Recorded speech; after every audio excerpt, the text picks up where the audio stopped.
Morning सकाल सकाल उठिकी आम बाहर ए टिके आइंस नहीं आसिया आज जेहेतु संडे अच्छी तो टिके किसी गोटे घरे आइंस ना ठीक हेनी पुणी पाग भी देती से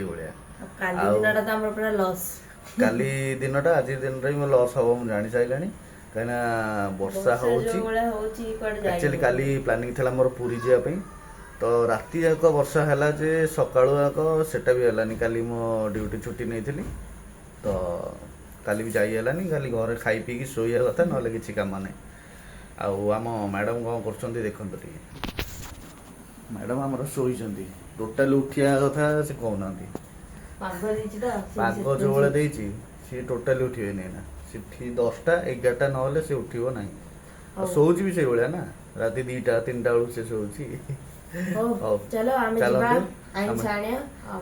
देखो कौट कौन कौन भी देखिए स्टूडियो सगरे देखा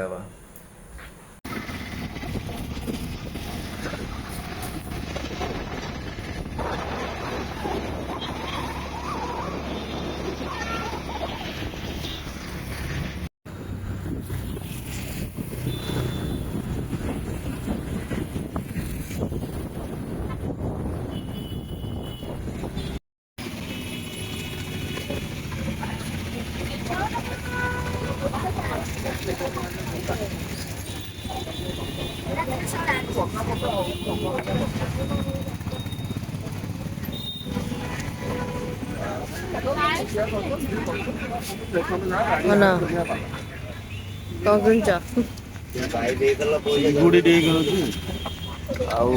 चाउल पथुआ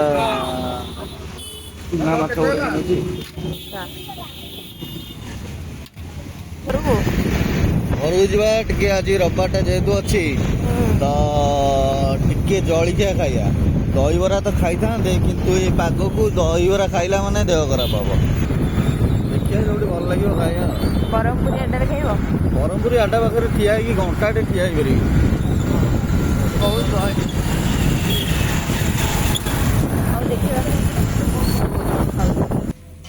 वाह वाह वाह वाह आम से खाइलुनि घर को नहीं आसलु ना कौन आप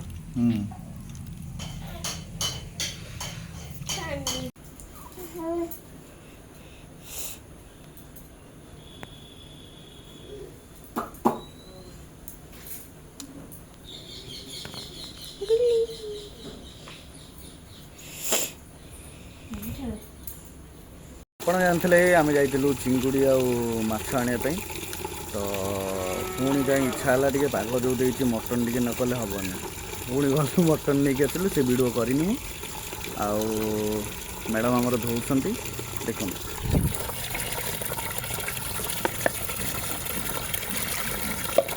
चर्बी बहुत हाँ चर्बी पाग को चर्बी को मटन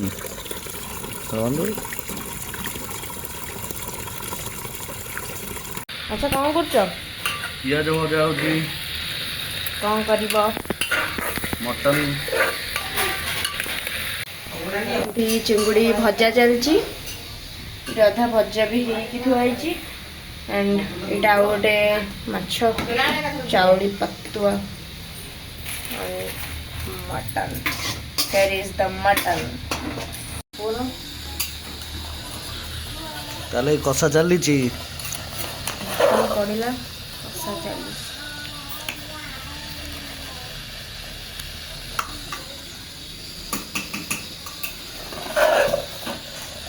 पड़ा कषा चली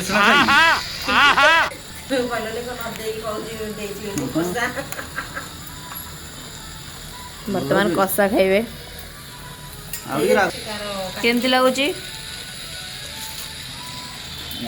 बढ़िया लगुच तू करू खराब करू 1 hour later mutton is ready guys ये खाई दबा हमें मटन जुड़ा गुड़ा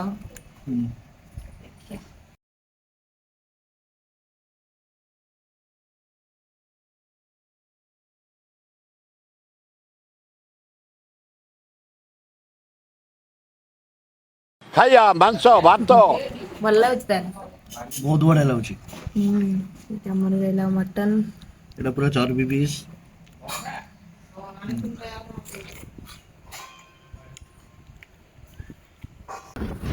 ଆମେ ଏବେ କୁଆଡ଼େ ଯାଉଛେ? ଯାଉଛୁ ଏକ୍ସପ୍ଲାନେଡ୍ ଯାଉଛୁ। ଏକ୍ସପ୍ଲାନେଡ୍ ଯାଉଛେ ଆମେ ଏବେ। ପାଗଟା ତ ଭଲ ନଥିଲା, ଏବେ ଟିକେ ଟିକେ ଭଲ ହେଲାଣି, ବର୍ଷା ହଉନି। ଆମେ ଝିଅକୁ ବି ନଉନୁ, ଏଇ ବର୍ଷା ହଉଛି ବୋଲି ଏଠି କରିକି ହଇରାଣ ହବୁ, ସେଥିପାଇଁ ଆମେ ଜଣ ହିଁ ଯାଉଛୁ। ତ ସେମିତି ବୁଲାବୁଲି କରିକି ପଳେଇ ଆସିବୁ ବହୁତ ଜଲ୍ଦି, ସେଠି ପହଞ୍ଚିଥାବୁ ଆମେ।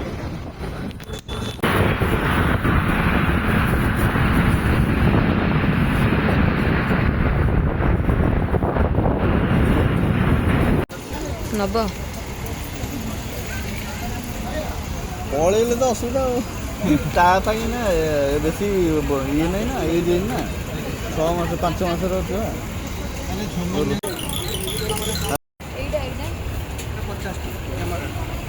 ପ୍ରୋଜେକ୍ଟ ଟାଇପ୍ର ପଡ଼ିବ।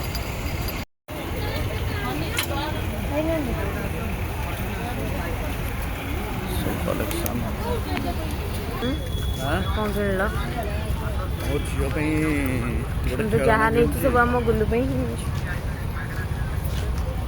ତ ବାବା ଆସିଲାଠୁ ଖାଲି ଝିଅ ପାଇଁ କ'ଣ ନେଇକି ଯାଉଛୁ ଏଇନା ଆଉ ଏକ୍ସପ୍ଲାନେଡ୍କୁ। ଆଉ ଏଇଟା ରସୁଲଗଡ଼ରେ ନା? ରସୁଲଗଡ଼ ପାଖରେ ହିଁ ଗୋଟେ ମେଳା ପଡ଼ିଥିଲା, ତ ଆମେ ସେଇଠିକି ଆସିଥିଲୁ ଦେଖିବା ପାଇଁ କି କ'ଣ। ଆଉ ଯାହା ବି ନେଇଛୁ ଝିଅ ପାଇଁ ନେଇଛୁ। ତ ଆମେ ଏଇନା ବାହାରିକି ଯାଉଛୁ ଏକ୍ସପ୍ଲାନେଡ୍ ଭିତରକୁ। ପାଖରେ ଯେହେତୁ ପଡ଼ିଥିଲା, ମୁଁ କହିଲି କ'ଣ ଅଛି ଟିକେ ଦେଖିଦେବା। ରଖିଦିଅ ଏଇଟା ଗାଡ଼ିରେ। ହଉ ଚାଲ ଯିବା। କ'ଣ କହୁଛ? ଅନଉନ କ୍ୟାମେରାକୁ।